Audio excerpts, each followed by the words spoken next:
I say for your love I'm grateful. Yes, you love me plenty, you came to die for me. Jehovah Rapha, Jehovah Nissi, I am the I am. Ooh. Oh, you search around, there's no one else like you. I love you, to the man, man, man. God has given me victory. God has given me victory. He has given me victory. God has given me victory. God has given me victory. He has given me victory. He has given me victory. Hallelujah. Hallelujah.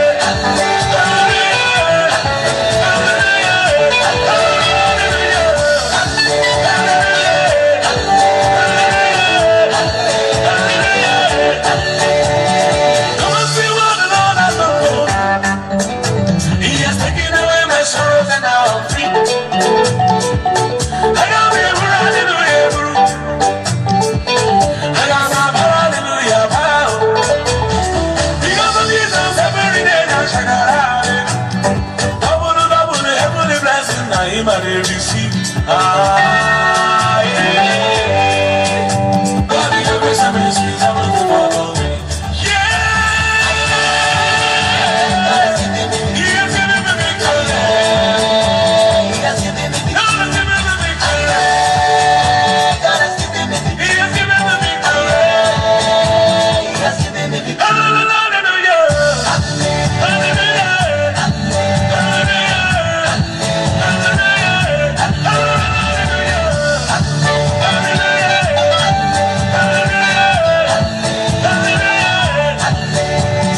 Jesus has given you victory.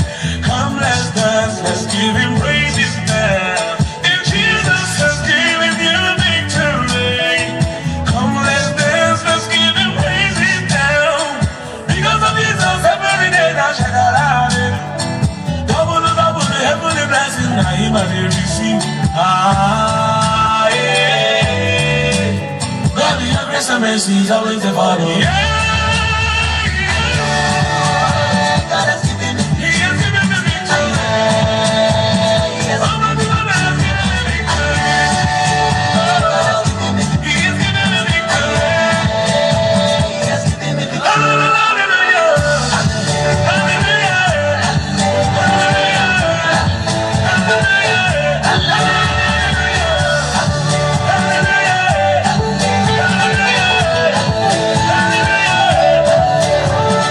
Because of Jesus, every day I shall arrive. I will look up on the heavenly blessings that he might receive. Ah, yeah. God, your grace and mercy is always the follow me.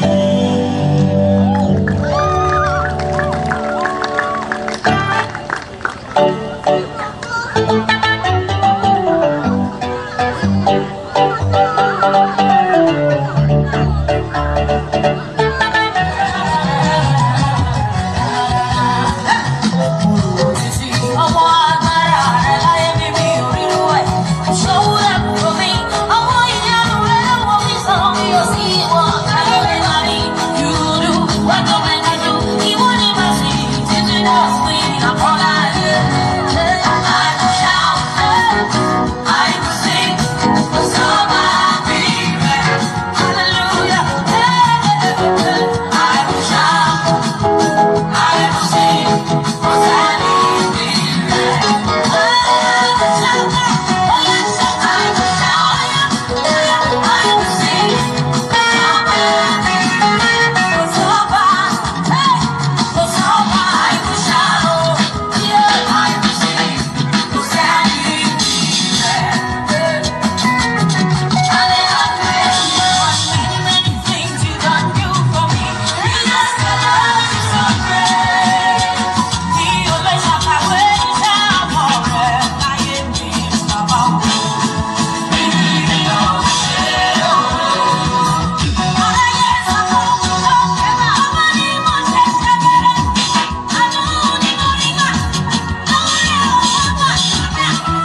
Praise the Lord. If you're happy to be here, shout hallelujah. If you're happy to be here, rise up on your feet and shout a big hallelujah.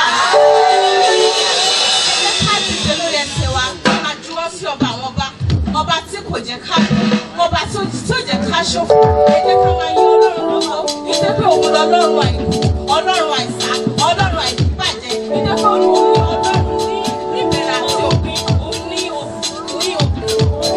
ìbẹ̀rẹ̀ àti òpin wáṣẹ́ ẹ jẹ́ ká máa yìn Ọlọ́run lógo nítorí pé Ọlọ́run ló dá ẹ̀mí wá sí títí tòní ẹ jẹ́ ká máa yìn Ọlọ́run lógo. Praise the Lord.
Put your hands together.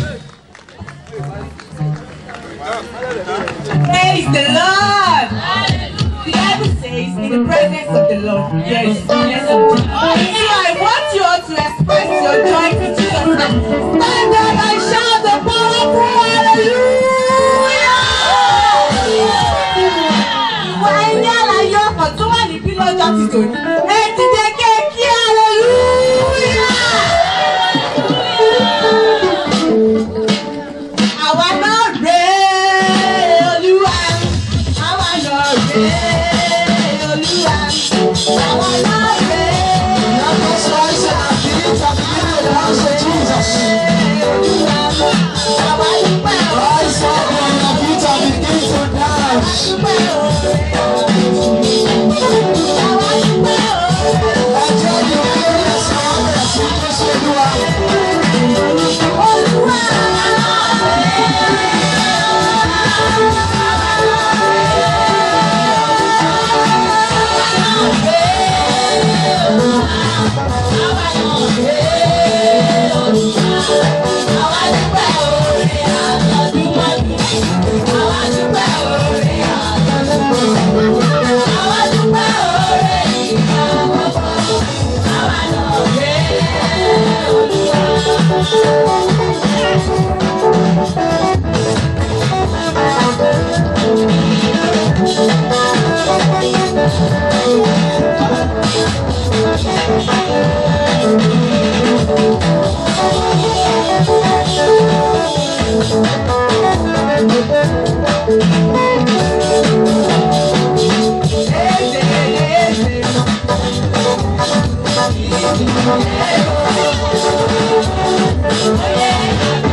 Jesus, I want you to demonstrate how big the Lord is.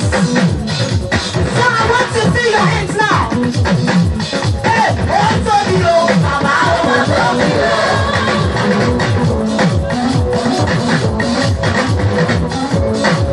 Hold on you, Mama, hold on you. Hold on you, Mama, hold on you. Oh my God, anyway, that is not funny. Oh my goodness, you told me.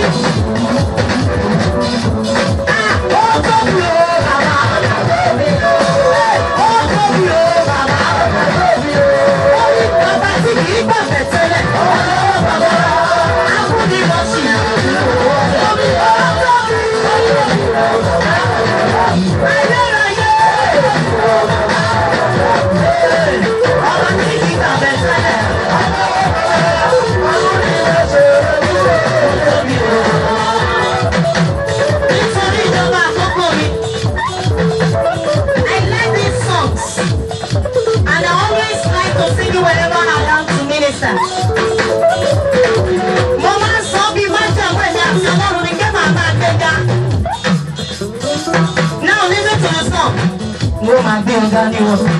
No man be on that. No man be on that you. Titi aye mi baba. No man be on that you. No man be on that. No man be on that.